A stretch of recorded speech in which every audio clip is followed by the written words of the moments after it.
Hi everyone, welcome back to my YouTube channel.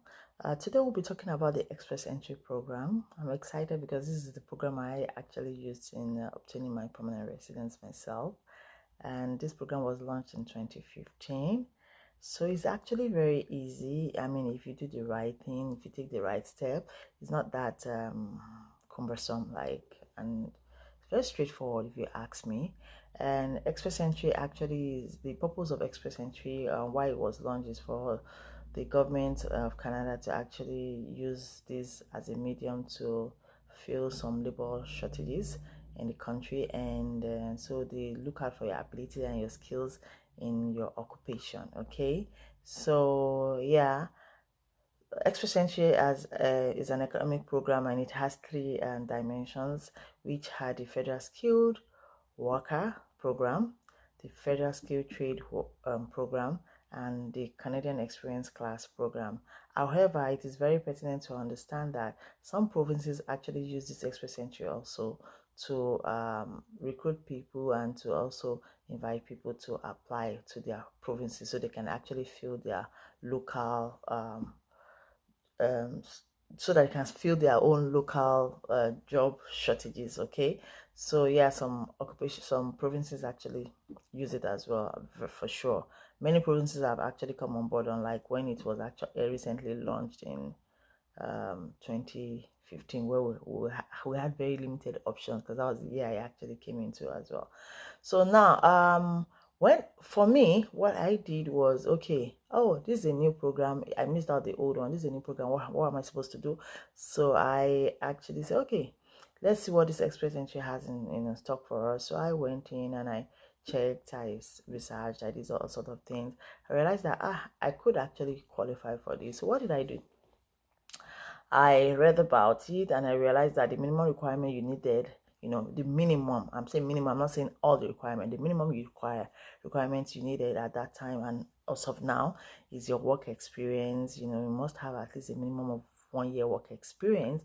That's full-time or part-time. Full-time, you must be putting in 30 hours a week, and part-time 15 hours a week, but it must not be for part-time. You must not get to 30 hours per week, but in total all your hours, whether full-time or part-time, must accumulate to 1,560 hours a year, for you to be qualified. So you must have 1 year work experience, a minimum of 1 year experience. That's 1,560 hours.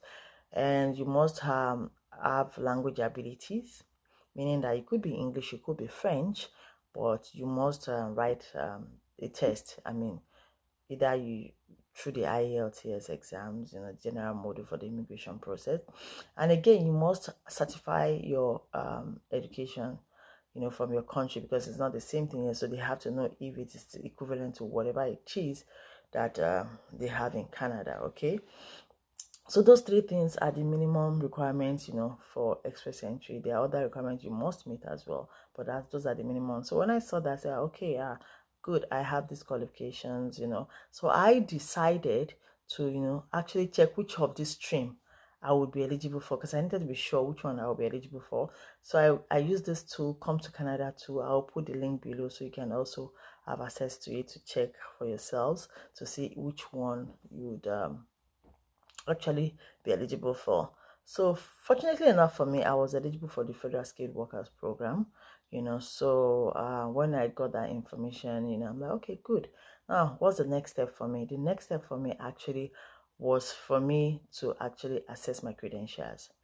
So I used that opportunity to search for agencies in Canada that actually does all these credential certifications and stuff like that, so assessment. So I did come across the the World Education Services, and I also saw the International Credential Assessment Service of Canada. Okay, I decided to go for the World Education Services, and at that time I had 2 degrees, so I wanted to be sure which one I was going to. I had different opinions, but right now what I would tell you guys there is that if you have multiple degrees, say BSc and Masters, please do both, okay? Reason is because when I got in here, I wanted to go back to school to York University.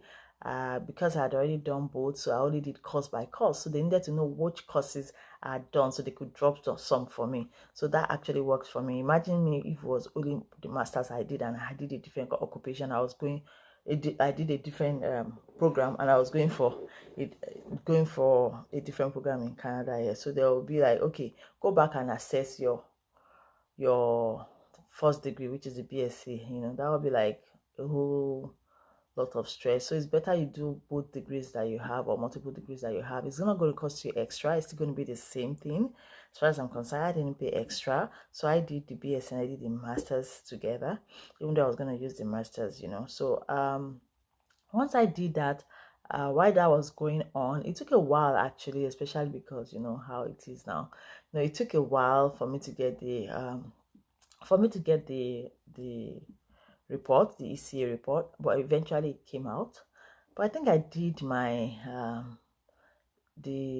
I got the first one I had to tell them to actually round up the first degree because I got all the information for that first. So I actually put that into provincial nominee first before the master's ECA came out. That's a story for another day. So yes, do both assessments. It's going to be beneficial to you. So please make sure you do your multiple assessments. Very important. And yes, once I had that in place, I started preparing for my language ability test. So I enrolled with the IELTS. I enrolled with IELTS in my country, and I searched for the general module because it was for immigration purpose. So if you are doing academics, if you are coming for school or MBA or wherever, you do the IELTS academics. But if it's for immigration, you do the IELTS general module, which is what I did. And now, people, please and please, if you are going to sit for IELTS, please be serious about it. Pay attention, listen carefully. It's very important. So what I did was, for me, I don't know how I did it, but I took that test and I passed, honestly, to be frank with you. And the minimum you need to actually get into the pool in the express entry is CLB 7, which is 6666 in each band, not a total of 6 or not a total of 7. The government looks at each score on each band. So please, for you to be able to create a profile in the pool, you need to have 666. If you have 5.5, you can't use that IELTS. And unfortunately, IELTS is valid for 2 years, so you have to keep writing and improving yourself. But in my case, I passed. Let me just put it that way. So, and for everyone out there, if you really want to make good use of your IELTS, I would say you should have 8 in listening, 7 in reading, 7 in writing, writing, and 7 in speaking. So again, 8 in listening, 7 in reading, 7 in writing, and 7 in speaking. Those should be your minimum target. So anything above that, you are good to go. Anything below that, it's okay, you can use it as well, but your points may be low, especially if you don't even have your master's degree. Okay, so I got my ECA report ready, and I also had a very good high score in IELTS, and boom, I was invited to apply for my permanent residence. And yeah, that's it. Now that we've spoken about that,